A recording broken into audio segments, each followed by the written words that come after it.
I'm Ranger Wendy. Thanks for joining us today here at the Cowles Bog Wetland Complex. Today we're going to learn about some research that's going on right here in Indiana Dunes National Park and in the surrounding Calumet region. We'll hear from Dr. Erin Gray of Governor State University, who's very interested in learning about the biodiversity of the wetlands in this area.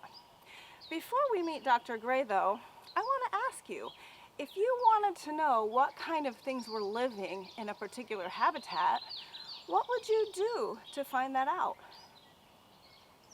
Maybe you'd go looking, right? Look around to see what you can find or listen.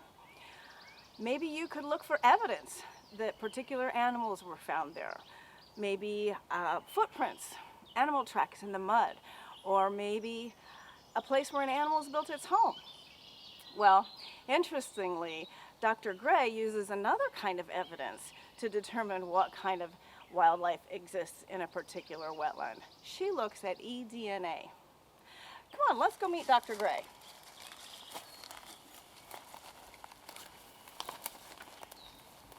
Hi, Erin, how are you doing? Hi, Wendy, I'm doing good. Great, great. This is Dr. Erin Gray. Dr. Gray is an aquatic ecologist at Governor State University, where she is interested primarily in studying invertebrates in both marine and non-marine habitats. Freshwater habitats, right, thanks. And so she's also using eDNA to survey wetlands and wetland conservation strategies in the Calumet region. Is that right, Erin? Mm-hmm, that's right. And you have with you Erin West. Hey, Erin, thanks for joining us. Thank you for having me.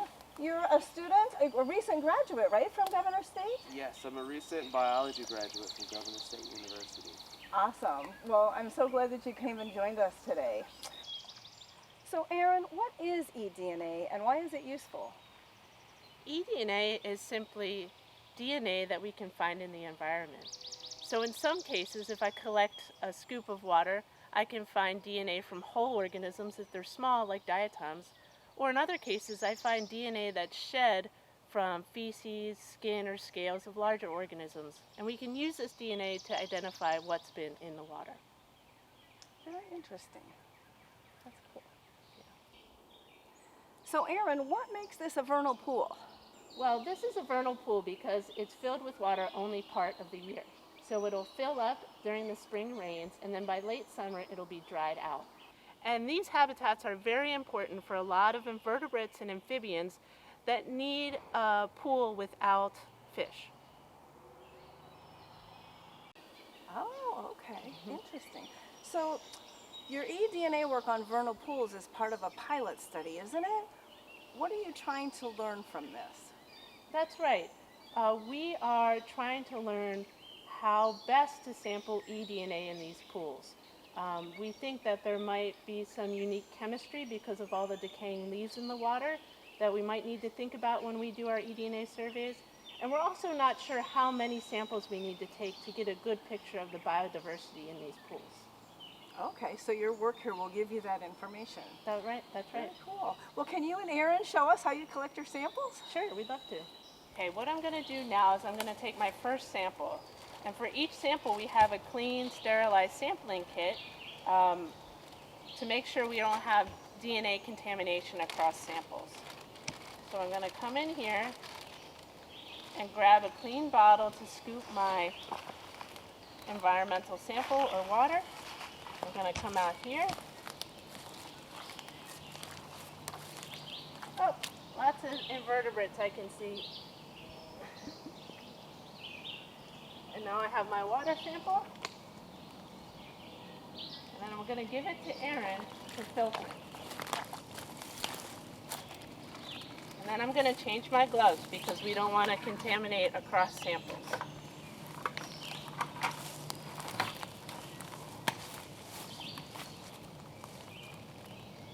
So now I'm going to take the sample that Dr. Erin Gray gave me. I'm going to draw up 60 milliliters into the syringe.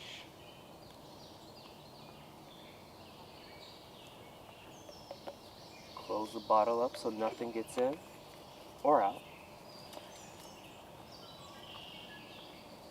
and I'm going to try to filter 120 milliliters of our sampled water containing eDNA.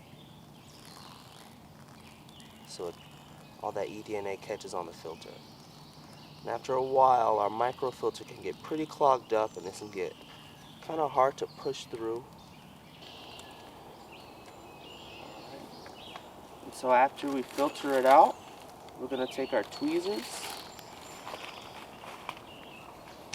We're going to open the cap. And there you can see our filter with all of our eDNA particulate. We're going to fold it up. And we're going to put it in Longmire solution, which This is a DNA preservation buffer to make sure that our DNA does not degrade over time until we get it back to the lab.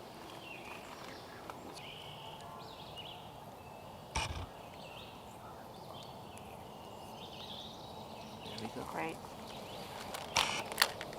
Let me label this and then we'll do some others.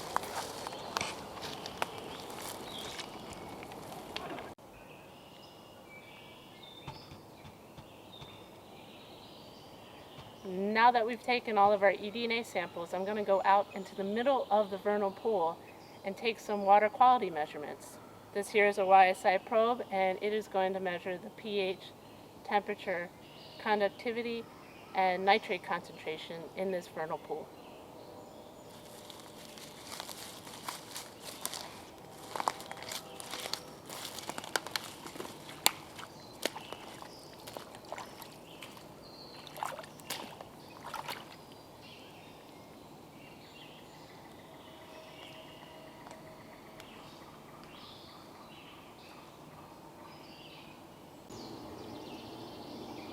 So Erin, we saw you take the water quality sonde out into the vernal pool. What do you use with the data that collects? I mean, how does that factor into your eDNA research?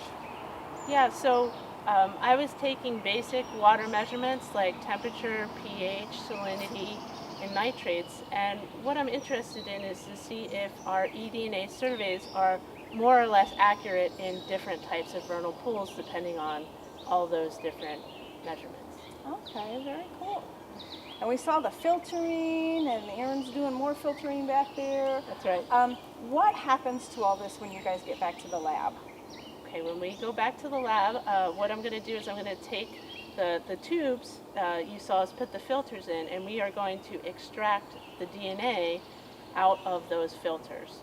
And then we're going to screen the eDNA for different invasive species, different endangered species, and just general biodiversity. Very cool. Start that. So Erin, what have you learned in the research that you've done so far? Well, last year we did a pilot survey of hemi-marshes in the region, and what we found is that sometimes the water chemistry interfered with our ability to run the eDNA reactions that we needed to run. And we think that this is because of different plant compounds called tannins or humic acids. We also found that in general, eDNA surveys tend to be more accurate for things like fish that probably shed more DNA into the water than things like turtles, which have hard shells and might not shed as much DNA. Very interesting. So can you tell me how the information that you're learning might help managers who are responsible for managing the natural resources in their parks or wetlands, how they might find it useful? Yeah, our hope is to develop eDNA surveys that allow the park rangers to survey more habitats and get information a lot quicker than they could if they had to catch the actual organisms. That way they can prioritize habitats for conservation. That's awesome. Very cool. So thank you so much, Erin, and thank you back there, Erin. We sure appreciate you guys sharing about your research with all these folks, and maybe they'll see you out here on the trail one day. Yeah, great.